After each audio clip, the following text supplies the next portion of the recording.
potential energy. As the Kundalini flows from the thalamus to the cortex, it sets up a powerful energy loop within the brain, which awakens the latent non-mechanical parts which we have never used before. With increasing levels of coherence, the whole brain comes alive, turning into a superconductor of conscious energies that heal, empower, transform our lives, bliss and fulfillment. Initiation creates high awareness, visualization, creativity. It also slows the aging process and improves the immune system. Kundalini awakening, healing experience, levitation, teleportation, materialization.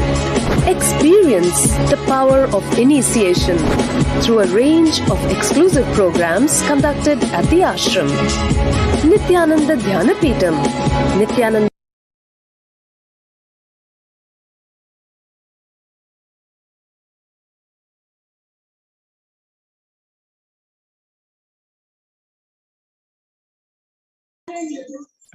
Yes. So let us now see how the science of power manifestation is authenticated through the four aspects of evidences or pramanas. The first is the Shastra Pramana, which are the eternal unchangeable truths that are revealed in the source scriptures. The next is the Apta Pramana, the experiences and results of Aptas or authorities of Hinduism. The Vedic rishis and scientists have time-tested and verified this science.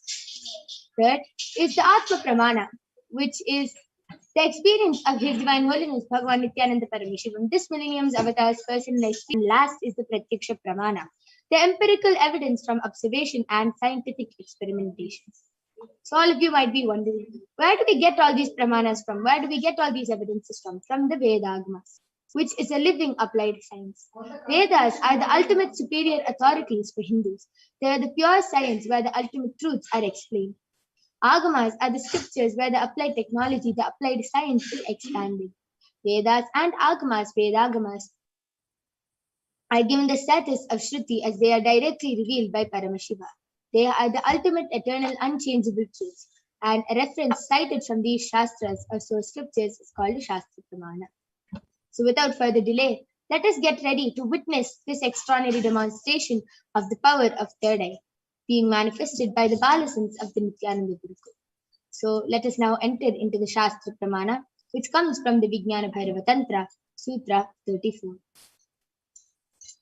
Kapalantarmanonyasa tishtannilitalochanaha kramena manasodadyat lakshaye lakshyamuttamam. Translation goes, by fixing the mind on the inner space within the crown center and sitting stably without any movement, having the eyes closed in succession, by that stability of the mind and inner space, through the power of the third eye, one directly sees the ultimate goal Lakshyam by having the vision beyond the sight that reveals any object or place, attaining the space of oneness with the source Paramashiva. And now let us also Apta Pramana. The Apta Pramana here is where Krishna, Bhagavan Sri Krishna, initiates Arjuna, his friend and disciple, into the third eye, the power of third eye. And now I request my Yoga Prana, she can chant the Sanskrit verse. I can also do the English translation. Yes. So Bhagavan Krishna says to Arjuna in the 11th chapter, 8th verse of the Srimad Bhagavad Gita, Natumam shakyase drashtum anenaiva swachakshusha divyam dadami te chakshuhu pashyame yogamaiswaram. So here it means Bhagavan Krishna, what he said to his beloved friend and disciple Arjuna, but you cannot see my cosmic form with these physical eyes of yours, therefore I grant you the divine third eye vision. Behold my cosmic opulence. In the Hindu Purana, the Bhagavad Gita and the Mahabharatam, Bhagavan Krishna initiates Arjuna into the power of third eye to behold Krishna's Vishwarupa Darshana, the vision of his cosmic form. In the 11th chapter of the Bhagavad Gita, which contains a description of Bhagavan Krishna's cosmic form, it is completely narrated by Arjuna as he's like literally describing and overflowing with the beautiful descriptions of Bhagavan Sri Krishna and his Vishwarupa Darshana form. And this, which is something that cannot be seen, perceived at all by the human eye. Inside and outside broke. The first experience is that I was able to see everything around me, above me, the whole 360 degree, 10 direction below me. Yes. The Atma Pramana of this power of third eye is when the Supreme Pontiff of Hinduism himself, at the mere age of 12 years, had the experience of oneness with all existence, and sitting in the Pavlakundru hill. Inside and outside broke. Oneness with all existence, and he's in the words of the Supreme Pontiff of Hinduism himself, the first experience that I was able to see everything around me, above me, the whole 360 degree, 10 directions below me, and everything. I realized not only I was able to see, I was able to feel and experience all of that as me.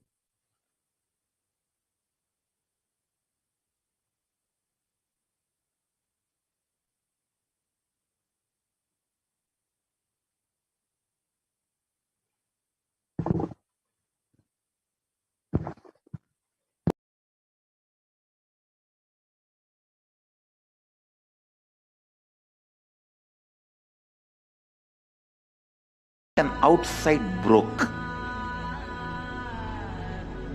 The first experience is that I was able to see everything around me, above me, the whole 360 degree, 10 direction below me, everything.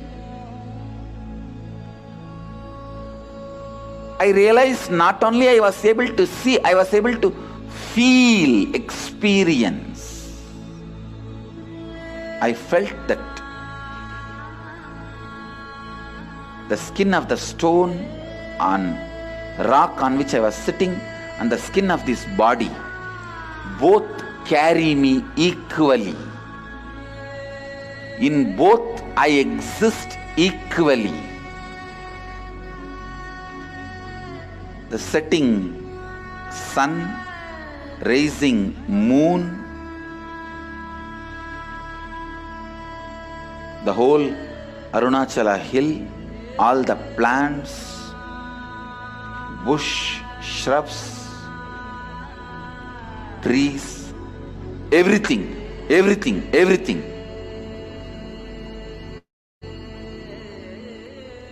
just became so alive. The idea, something is inside,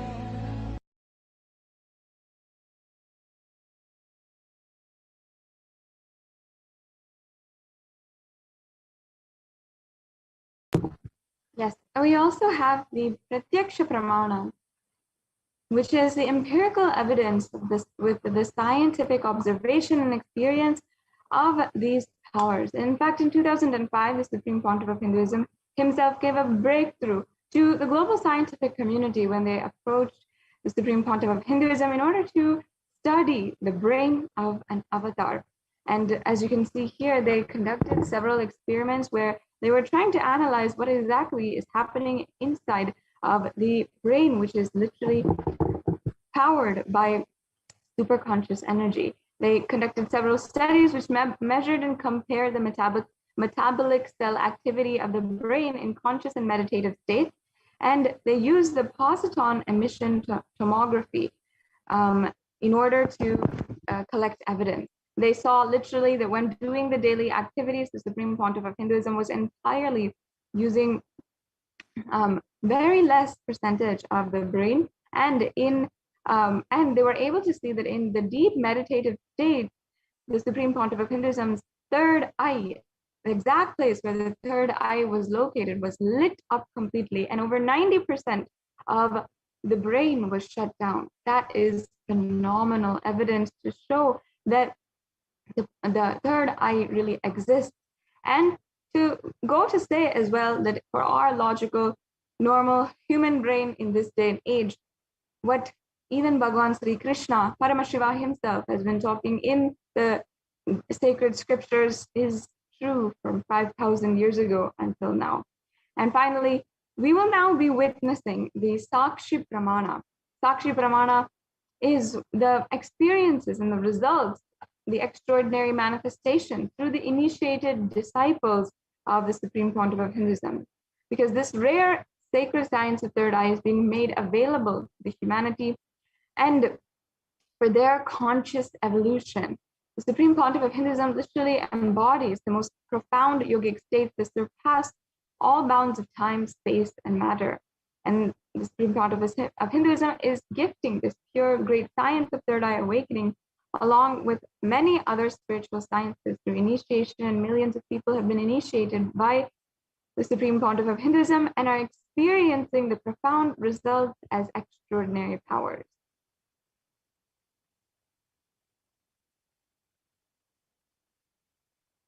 So without further ado, now the Nithyananda Gurukul Balasants will be guiding us into the demonstration of the power of third eye. And we'll now be witnessing for ourselves exactly how it works. And one of the Balasants of the Nithyananda Gurukul will be blindfolded and demonstrating the power which the Supreme Pontiff of Hinduism has initiated her into by reading.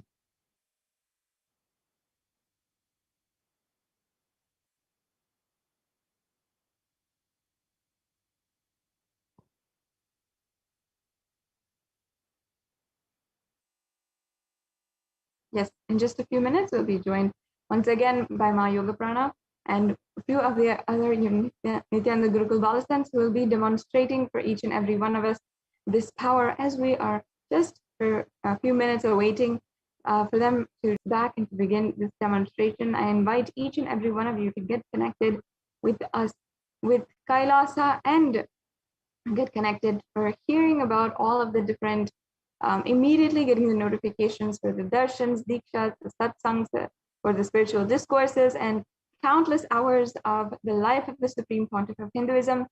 And join us as we celebrate life on planet Earth with the Avatar. You can get connected with us on Facebook, on Instagram, Twitter, and on YouTube as well. And I also invite each and every one of you to become a citizen of Kailasa today, an e-citizen of Kailasa. And